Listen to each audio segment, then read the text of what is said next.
I remember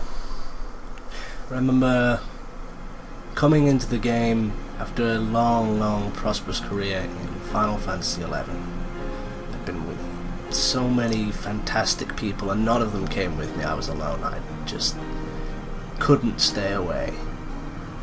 I started up on Balmung server back when it was Besaid, and we had a rocky start.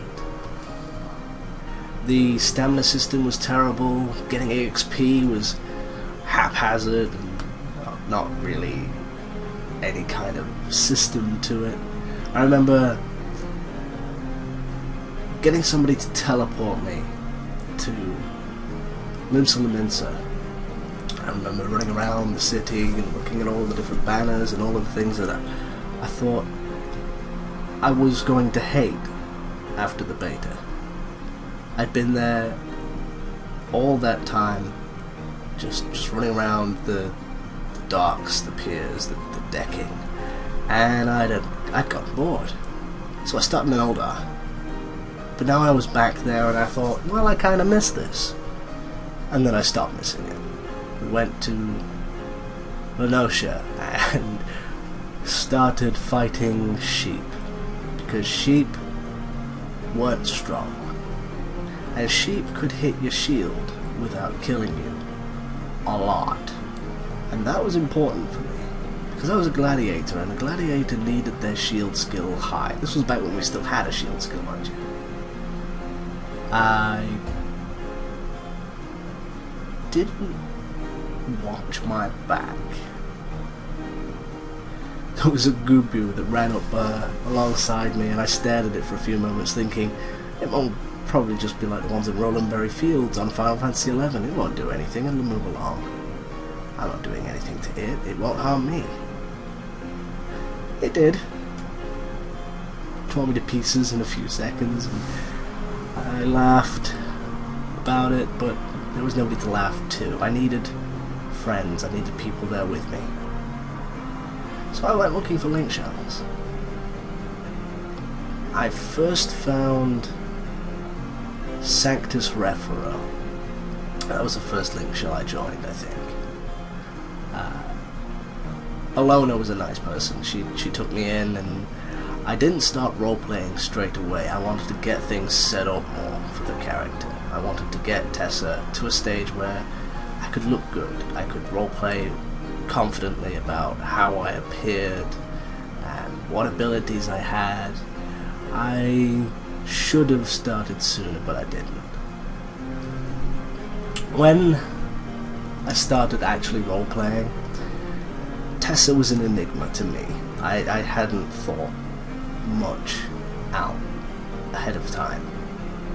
All I knew was that she was a foreigner who'd come from another land somewhere, and she was learning about Eorzea as she went along, just like I was. I had her injured, gave her a big scar on her back, something that she could talk about, something that she could hide, and she had incredibly sensitive eyes. She couldn't look at the sunlight because she was a moonkeeper. I thought that meant that they had to live in the dark. So she wore big goggles with blacked out lenses to protect her eyes. Over time, I found myself drifting a little. A lot of people started quitting around me. A lot of people weren't sticking it out because they weren't enjoying it the same way as they had to start with. Things weren't changing quickly enough. I remember one day I logged in and there was just me and two others, and I started looking again to see where else I could go.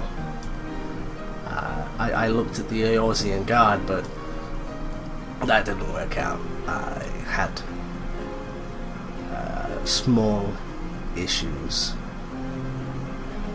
Nothing major, no hate with anybody, but I decided not to pursue it, and I moved on to join a fantastic little link shell called Aes Sedai Tower. Icy Tower was run by a Lothian Starkwood, who at the time I hadn't met at all. It took maybe 3 or so days to actually meet her. I first met Cass, who brought me in, and I watched them. I didn't start role-playing again straight away. I just sort of hung around, tried to get a little sense for what was going on. I didn't actually join the roleplay shell for quite a while after I'd started interacting with everybody. I wanted to do it properly. I wanted to have Tessa come in, and I wanted her to be a part of it. I wanted her to join them officially, not just be there. So she approached them looking for work. She'd been a mercenary, she'd got a little bit of a background, she knew her way around a sword, she knew what to do, and she was lonely. So was I. And over time I got to know these people, and they became my family. They became the people that I looked forward to seeing every day. I'd log in, I'd went around our HQ, nice little spot in Oldar, and I'd wait. And wait. And wait. And when somebody finally came over, and I was sitting there tired, almost falling asleep, I would immediately wake back up. And it would usually be, I don't know, maybe a few hours of fun, just casual roleplay going on. Events started to trickle in. We started really getting into things. I think that was mainly due to us getting things going with other RPC members, getting Corvus seen and known by them, and Lothian really tried with that.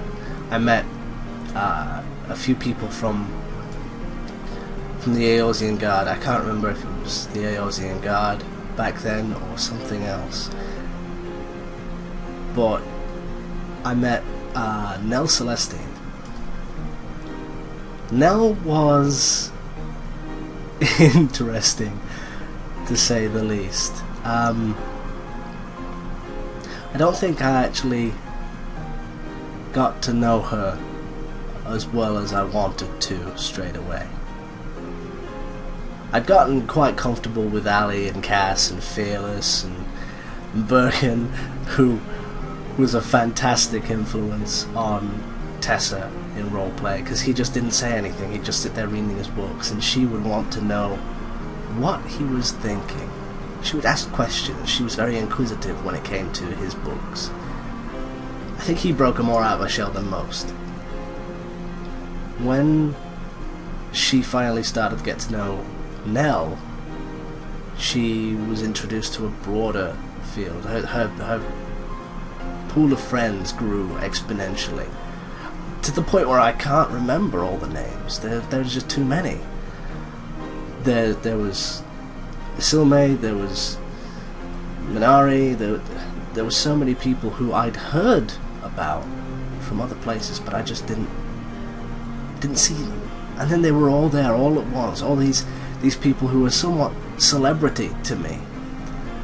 I got in to a few good events. There was a fantastic event which had Nell captured by a necromancer, and Tessa freaked out.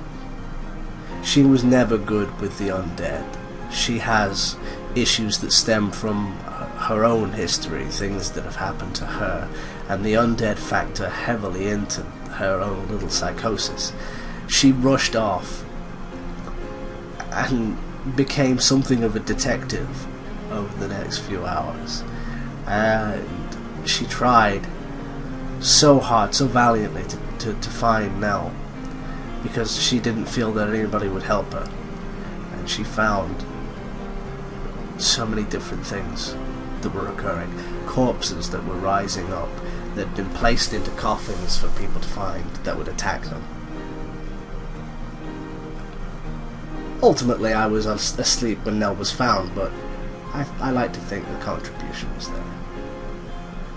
As time's gone on, it's been very difficult without the game there to keep me in touch with everyone, because there are so many people to keep in touch with now, and I can't keep track quite as much as I'd like to. I want to make sure everyone knows that I'm coming back. I have my game pre-ordered. I have my brother's game pre-ordered, a collector's edition. That'll make 2 of them sitting on my shelf, but I don't care. I wanted it. I needed to have that there. Eorzea had become home, and without it, didn't seem quite the same. But when I'm home again, there'll be reunions. There'll definitely be reunions.